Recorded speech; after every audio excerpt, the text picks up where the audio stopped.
Monsieur Mazara que vous voyez ici. Je suis d'une famille de 9 enfants. Je suis né à Kinshasa. J'ai fait mes études primaires à Kinshasa et les études secondaires dans un collège jésuite de Mbanzamboma, dans le Congo central. Ensuite, j'ai fait mes études universitaires à l'UNILU, au département de langue et littérature française, où j'ai eu ma licence avec distinction. J'ai suivi aussi des cours au département d'agrégation, où j'ai aussi eu mon diplôme avec distinction. Et après cela, je suis rentré à Kinshasa, où j'ai donné cours au lycée de Kimwenza, une école des Sœurs du Sacré-Cœur, pendant une année. Et puis j'ai été rappelé à Lubumbashi comme assistant à l'UNILU. J'ai travaillé à l'UNILU comme assistant pendant 4 ans, de 1984 à 88, et 2 ans comme chef de travaux, de 88 à 90. Et c'est à cette année-là que la GECAMIN m'avait engagé. Et à mon engagement, j'étais envoyé à Kolwezi, donner cours à l'Institut technique de Mutoshi, anciennement appelé Roué. J'ai passé 3 années et puis j'étais transféré ici à Lubumbashi, à l'Institut Madini, où j'ai donné le cours de français dans les classes terminales et même le cours de philosophie de 93 à, je ne sais plus quelle année, 93 à 2008. Et de 2008 à 2015, j'étais directeur des études. Et après, toujours sur demande de l'employeur GECAMIN, j'ai été affecté à la division des communications où je suis aujourd'hui. C'était pour des raisons professionnelles. Hein. La GECAMIN m'a transféré et vous allez travailler là où elle vous envoie. En fait, c'est ça qui m'a amené à Madine et qui m'a aidé à découvrir Madine. Madine, pour moi, en fait, représente, je pourrais dire, un jardin où j'ai planté beaucoup de belles fleurs. Donc les rencontres que j'ai tissées à Madine m'ont aidé à être ce que je suis aujourd'hui. En fait, la stratégie, c'est quoi? La première, c'est qu'en fait, une leçon doit être attrayante. Si les enfants ne sont pas attirés par la leçon, eh bien, vous pouvez dire tout ce que vous voulez, ça ne marchera pas. Si déjà à votre entrée, les élèves boudent, c'est un problème sérieux. Donc, la leçon doit être attrayante. Ça, c'est la première chose. La deuxième chose, le professeur doit préparer sa leçon. On n'improvise pas une leçon, on doit la préparer. Et la troisième chose, le professeur doit maîtriser la matière. Il ne suffit pas d'avoir une leçon préparée. Il faudra encore maîtriser la matière qu'on voudrait enseigner. Ça évite en fait à l'enseignant de commencer à raconter n'importe quoi pendant sa leçon. En outre, les travaux que le professeur donne doivent être corrigés et retourner aux enfants les copies corrigées pour qu'ils prennent conscience des erreurs qu'ils ont commises. On voit souvent quand quelqu'un quitte une institution scolaire, quand on va vérifier dans son âme, on trouve beaucoup de travaux demandés mais qui ne sont pas corrigés. Et ça n'aide pas l'école à garder un niveau appréciable. Moi, je crois qu'il faudrait vraiment qu'on revienne à ce que Madine était. Pour ce faire, qu'est-ce qu'il faudra? Primo, d'abord la discipline. S'il n'y a pas de discipline, eh bien, cela va se ressentir sur les enseignements. Deuxièmement, la qualité des professeurs. Actuellement, c'est un problème très sérieux pour trouver les professeurs de bonne qualité. Troisièmement, la conformité des enseignements au programme.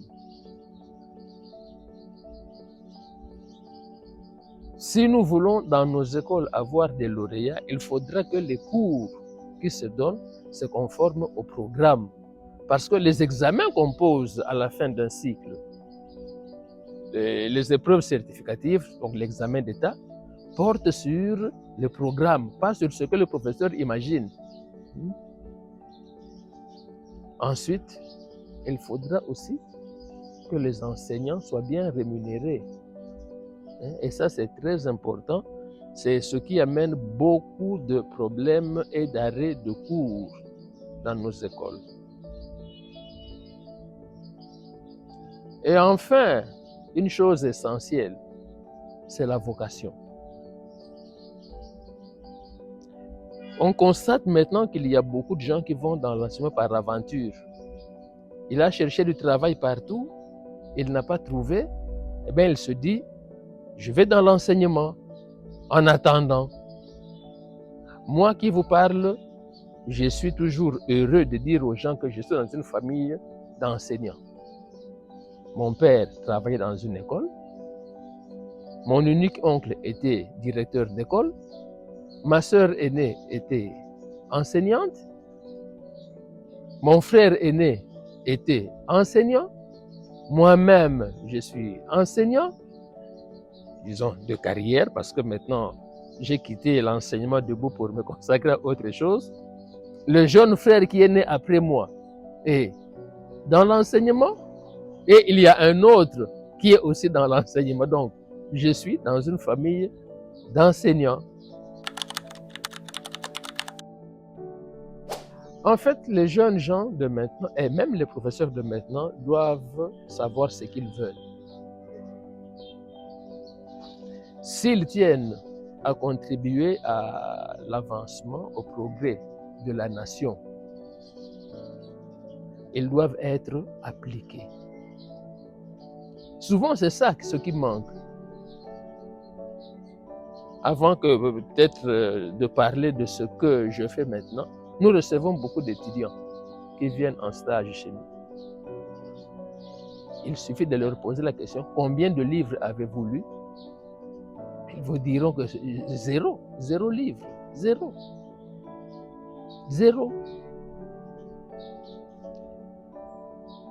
Il faut que les gens, comme je dis, rentrent aux fondamentaux.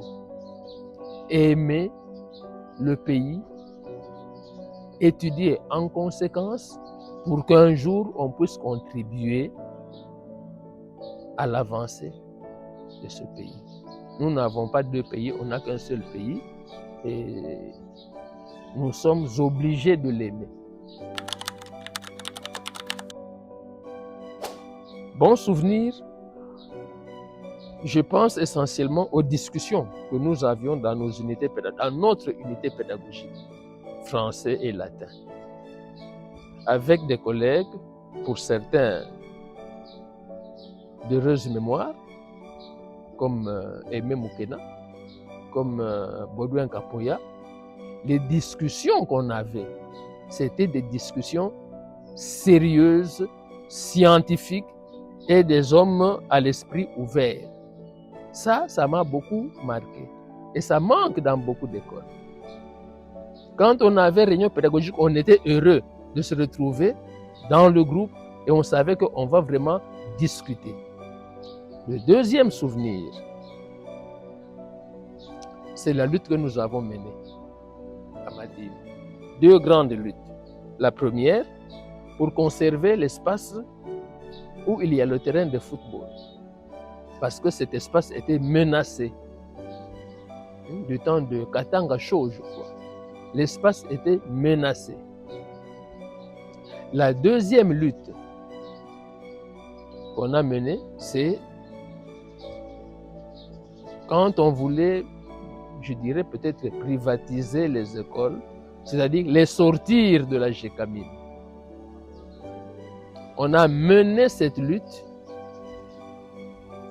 avec des amis qui travaillent à l'hôpital Gécamine Sud, avec d'autres collègues de l'enseignement, pour qu'on maintienne les écoles dans la Gécamine.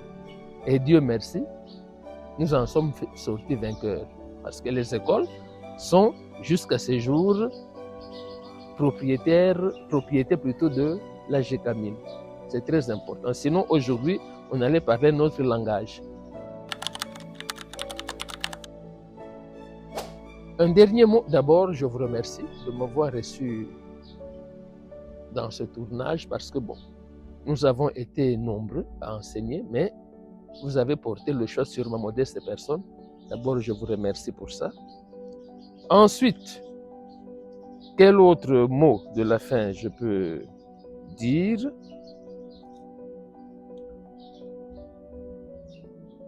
Nous encourageons les amis qui sont encore en force à Madine de prendre à cœur le travail qu'ils font. J'ai quitté Madine en 2015. Je suis actuellement à la division de communication. Mais croyez-moi, il n'y a pas un métier qui soit plus beau que l'enseignement. Il n'y en a pas. Il n'y en a pas. Le fait de côtoyer chaque jour des gens qui viennent à l'école, chacun avec son éducation, chacun avec son tempérament, chacun avec son quotient intellectuel, et vous êtes, vous, obligé de modeler ces gens-là. C'est une grande charge, mais elle est très, très, très belle. Voilà ce que je peux dire. Bien, merci.